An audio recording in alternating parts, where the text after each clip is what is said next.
আব্বু আম্মুর ডিভোর্সের 18 বছর পর নানু বাড়িতে যাচ্ছি। ছোট বোনের বিয়ে, তাই না গিয়েও পারছি না।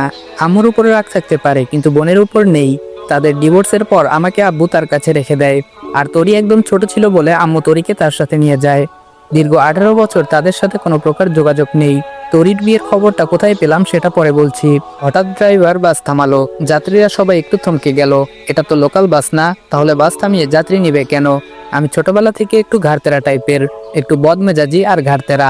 আব্বু এটা নিয়ে সবসময় আমাকে বোঝাতেন, কিন্তু আমার পরিবর্তন হয়নি। পরে তিনি একসময় বুঝতে পারেন এটা আমার পরিবারের অপূর্ণ ভালোবাসার ফল। দীর্ঘদিন এমন পরিবারহীনতা আমাকে এমন রুক্ষ করে তোলে। আমার আচার আচরণে আনে ভিন্ন মাত্রা। নিজেকে সবসময় কন্ট্রোলে রাখতে চেষ্টা করি, কিন্তু পরিস্থিতি আমাকে সেই আগের মতোই করে দেয়। এটা নিয়ে আমি নিজেও উদ্বিগ্ন। সিট থেকে উঠে হেল্পারকে ডাক দিয়ে বললাম, সমস্যা কি? গাড়ি থামালেন কেন? হেল্পার একটু শান্ত মনে বলল, একজন যাত্রী উঠবে। আমি বললাম, ওই মিয়া ফাজলামি করেন নাকি? এটা লোকাল বাস নাকি? আর বাসে আপনি সিট খালি দেখলেন কোথায়? হেল্পার আমার কথার উত্তর দিতে দিতেই বাসে যাত্রী উঠে গেল। ড্রাইভারও গাড়ির সামনের দিকে অগ্রসর করলো। হেল্পার একটু ভাব নিয়ে বলল, ভাই আপনি মনে হয় ভুলে যাচ্ছেন, আপনার পাশের সিটটা খালি আছে। আমি বললাম, কি বললেন আপনি? আবার বলুন। হেল্পার বলে, আপনার পাশের সিটটা খালি। আমি বললাম, একদম বাস থেকে ফেলে দিব। 2টা টিকিট কেটেছি কি সাদে?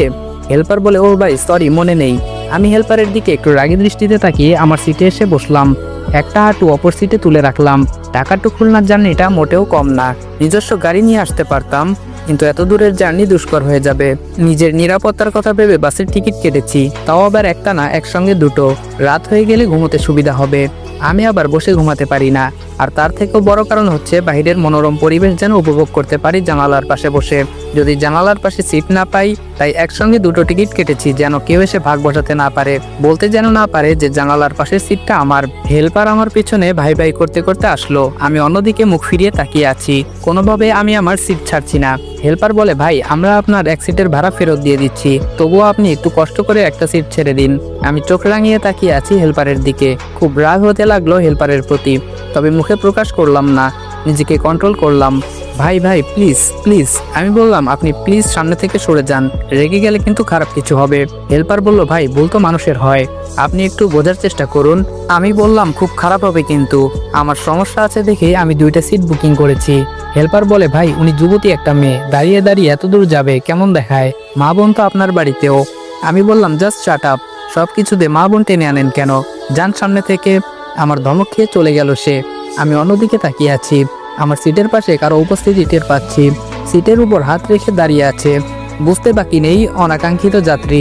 সে যেই হোক, আমার সিট ছাড়তে আমি অসম্মত। আমি একবার মেয়েটার দিকে দৃষ্টি দিলাম। দেখে মনে হচ্ছে কোনো কলেজের স্টুডেন্ট, হোস্টেল থেকে ফিরছে, কেননা কাঁধের মাঝে বেশ বড়সড় একটা স্কুল ব্যাগ। আর বাস থামিয়েছিল একটা মহিলা হোস্টেলের সামনেই। মেয়েটার শ্যামবর্ণ মুখের রং, তবে ততটা কালোও নয়, আবার অতটা সুন্দরও না। তবে মুখের মাঝে আছে অজস্র মায়ের বসবাস। শ্যামলা মেয়েরা এমনিতেই অনেক মায়াবী হয়। আমি অবশ্য কাউকে বাস্তবে তেমন দৃষ্টিভঙ্গিতে দেখিনি। বিদেশে সাদা চামড়ার মানুষ দেখতে দেখতে অভ্যস্ত, তাই এই শ্যামলা চেহারার মায়াবতী কখনো তেমনভাবে দেখা হয়নি। দেখা হয়েছে হয়তো অনেকবার, কিন্তু খেয়াল করা হয়নি শ্যামলা মেয়েরা মায়াবতী হয়। সেটা হুমায়ুন আহমেদের কোনো এক উপন্যাস না গল্পের যেন পড়েছি, সঠিক মনে নেই। বাক্যটা মনে আছে, কিন্তু গল্প মনে নেই। যাই হোক, প্রায় 15 মিনিট হতে চললো। মেয়েটাও কিছু বলছে না, বসবে কি না। আমিও বলছি না। হেল্পার কিছুক্ষণ পর পর পেছনে তাকিয়ে দেখছে আমি সিট ছেড়েছি কিনা। আমার দৃষ্টি বরাবর হলে আবার অন্যদিকে তাকিয়ে ফেলে। আশেপাশে তাকিয়ে দেখলাম অনেক যুবক আর মাঝবয়সের লোক মেয়েটাকে চোখ দিয়ে গিলে খাচ্ছে।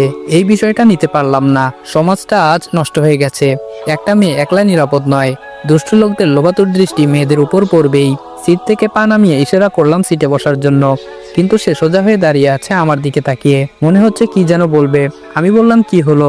মেয়েটি বলল, ভাইয়া যদি কিছু মনে না করেন একটা কথা বলতাম। আমি বললাম, মনে করার হলে অবশ্যই করব। মেয়েটি বলে, তাহলে দাঁড়িয়ে থাকি। আমি বললাম, দাঁড়িয়ে থাকতে ভালো লাগলে দাঁড়িয়ে থাকুন, আমার এত মাথা ব্যথা নেই। একটু পর আবার মেয়েটা বলল, ভাইয়া জানালার পাশের সিটটা কি পাবো? না মানে যদি কিছু মনে না করেন। আপনি যে পরিমাণ রাগী, ভয় পাচ্ছিলাম, কি ভেবে যেন সিটটা ছেড়ে দিলাম সঠিক বুঝতে পারলাম না। মেয়েটাও সেটা আমার থেকে অ্যাকসেপ্ট করেনি। মনে করেছিল আমি অনেক কথা শুনিয়ে দিব। আমি উঠে গিয়ে মেয়েটাকে বসতে দিলাম জানালার পাশে। সে খানিকক্ষণ আমার মুখের দিকে তাকিয়ে রইল। আমি বললাম, বসবেন নাকি আমি বসবো? মেয়েটি বলল, না না বসতেছি, বিপরীত পাশে বসে আছি। এখন অবশ্য আফসোস হচ্ছে, সিটটা কেন ছাড়লাম। একদম উচিত হয়নি সিটটা ছাড়ার।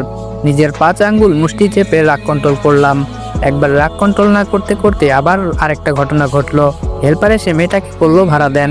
আমি হেল্পারের দিকে তাকিয়ে রইলাম। বাসের হেল্পার ছিল একটু কম বয়সী, বয়স কত আর 19-20 হবে হয়তো। এই পেশায় সে নতুন, তার আচরণে বোঝা যাচ্ছে। আমাকে সে প্রচণ্ড ভয় পাচ্ছে সেই ঘটনার পর থেকে। যাই হোক, আমি ছেলেটির উদ্দেশ্যে বললাম, একটা সিটের ভাড়া কতবার দেওয়া লাগে? হেল্পার বলে, না মানে ওনার থেকে ভাড়াটা নিয়েই আপনাকে দিতাম। আমি বললাম, তোমাকে কিছু করতে হবে না, যাও এখান থেকে।